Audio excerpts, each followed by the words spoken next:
When We Talk About Home by Fiona McKay. Grace walks the perimeter of the green. It is an amenity.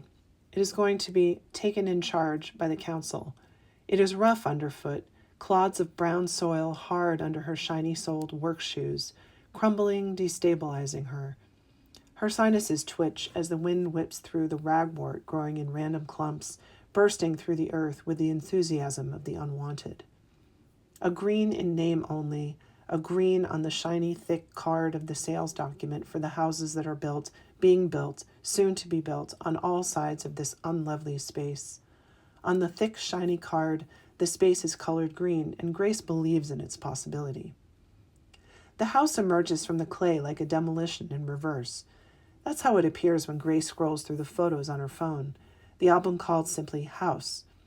A bare patch of ground, markings in thick white paint stripes, foundations of dull green concrete, breeze blocks plastered into place as walls climb into place. Up and up it goes until the shell is complete and the changes are more subtle, internal. Wiring, plastering, conceiving, growing. Moving day will never arrive, and when it does, they aren't ready for it. Mark is under pressure at work, preparing for a case coming to trial. The sheer work of it, the hours, what used to be called man hours, and Grace likes to call woman hours to get under Mark's skin, of reading and annotating and indexing and copying and checking and checking and checking. They've been packing bit by bit at weekends when they aren't meeting friends for drinks or going to the cinema or shopping for new furniture. It's left to Grace to finish it off, like all it needs is a garnish, a small flourish of parsley on the packing boxes. She rings around removals companies, finds one that will pack and watches as strong young men wrap plate after plate after plate in paper without once stopping to remember choosing the blue and yellow everyday dishes for the wedding register, the gold-rimmed Villeroy and Bach for good, or that his aunt had sent the full canteen of King's pattern cutlery that was too old-fashioned for their taste, and they had never used the fiddly fish forks, never unsheathed them from their green bays, had laughed together over the kind of people who would.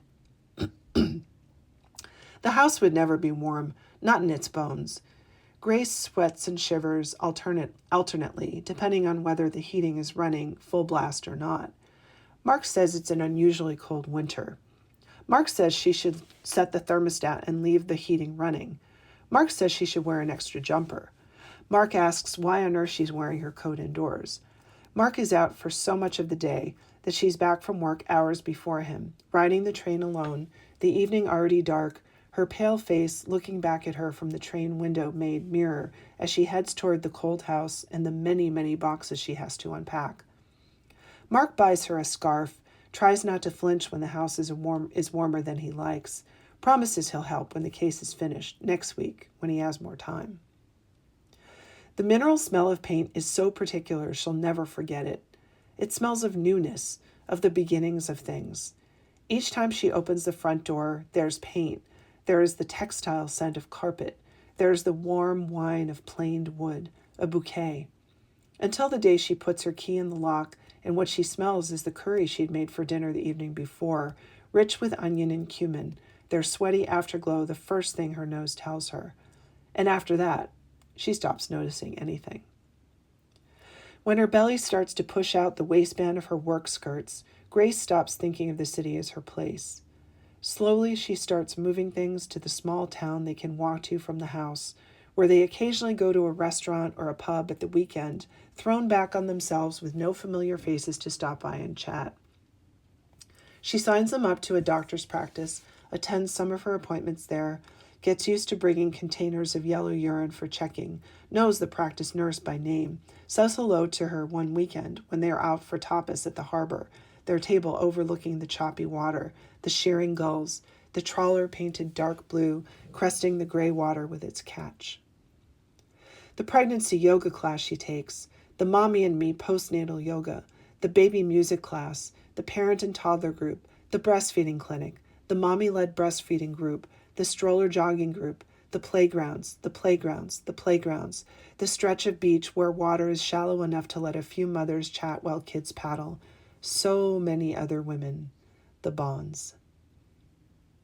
When they decide their family is complete, When there are more children than parents in the house, Mark asks, "When will you go back to work properly?" And clarifies, "No, sorry, that didn't come out right. He meant full-time." Grace looks at the wreckage of the kitchen and thinks about what work means, what value means, what worth means. The commute is the worst. Mark doesn't understand, jokes it's the best part of his day. He does leave early, gets back late, so he misses rush hour, among other things. Grace feels the pull every day as if it's the house she's umbilically attached to. She has 15 minutes in the morning, after the childminder arrives and takes over getting the children dressed and fed, to throw tea and toast into herself, put on makeup, and run for the train. Sometimes it's like her heartbeat only gets back to her resting pulse by the time she reaches the city. Grace remembers what it was like to take a lunch break. Grace remembers what it was like to go out for lunch, meet a friend, stroll through the shops, buy a pair of shoes. She remembers it, but like it's something that happened to someone else. Now, if she's not working through lunch, she can get back to let the childminder leave at the contractual time. She's doing errands. Someone has always grown out of something. She spends so damn much at the pharmacy, on the antibiotics for ear infections, on the plasters and the soothing creams and the antibacterial wound wipes, on the bottles of Calpol, the bottles of Calpol, the bottles of Calpol. She jokes her salary should just be rooted directly there. Out for rare Saturday night drinks with the girls, Grace listens while they discuss the parent politics of the schoolyard, dropping off and collecting their kids, the teacher interactions, the volunteering for library duty, maths week, English reading. They all know Monica, her childminder. They know her from the baby music class with the youngest, the toddler group with the preschooler, the playgrounds, the playgrounds, the playgrounds. Grace's stories about work, about the highs and lows of property law, fade to silence in her mouth.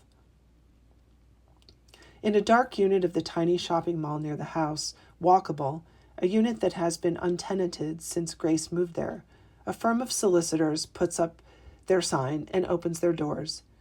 They celebrate this with balloons they hand out to the local kids coming home from school and preschool. The balloons are red, and at first bob up at the ceiling of Grace's dining room, but overnight they lose height, and before the children are tired of them, lie listlessly on the floor. Grace reads an article in the paper about it. They are seeking a new staff conveyancing solicitor. Grace is a conveyancing solicitor. It's a thought. Mark is so much busier now that he's been promoted. He can't leave earlier in the morning. Instead, he gets home later and later, works Saturdays. The youngest cries when he's at the dinner table. "She just doesn't recognize you," Grace says without thinking. She's tired. It's been a long week, but even so, doesn't merit a fight. It wasn't a pointed comment. She does appreciate how Mark provides, doesn't think it's fair of him to point out that her salary all goes to the childminder, like that cancels everything out.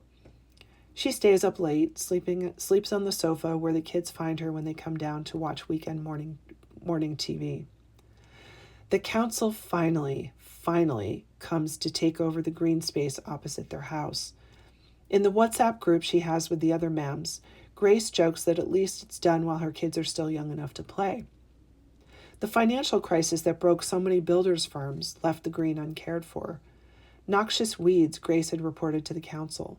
Illegal dumping that Grace had reported to the council.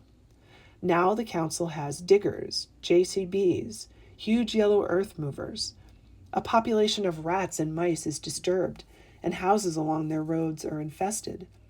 Grace borrows a friend's cat, goes out in the car with the children, leaves Mark to clean up. She's grateful to him and wants to burn the house down, start over. When Grace gets her wish, she wishes she had wished for something better. Rats get into the wiring.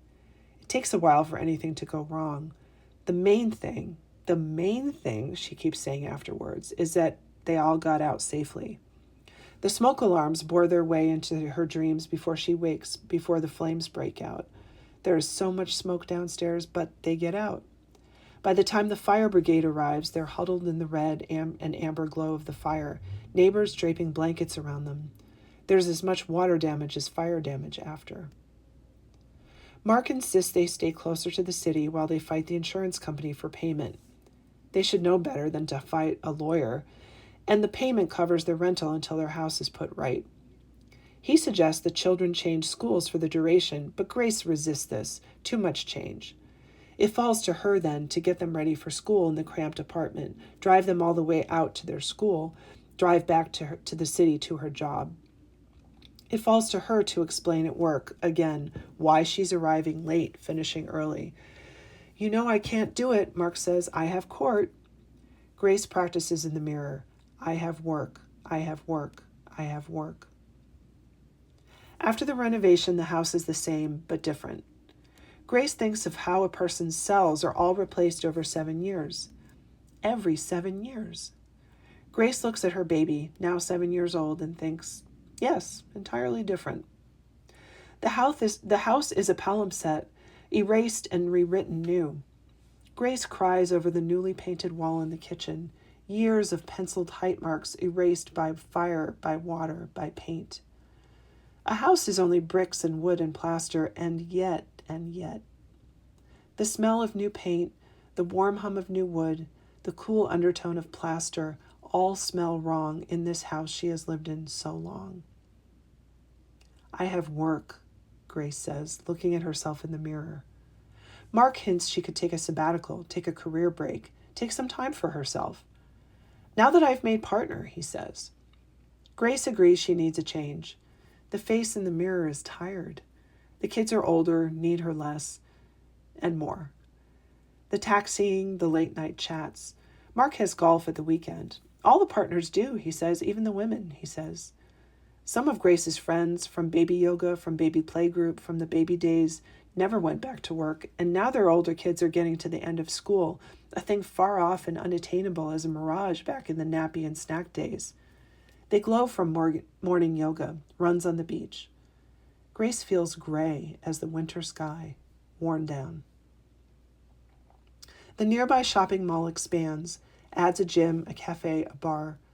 The firm of solicitors expands, takes over an adjacent empty unit. They advertise for more staff, and this time Grace puts in her CV.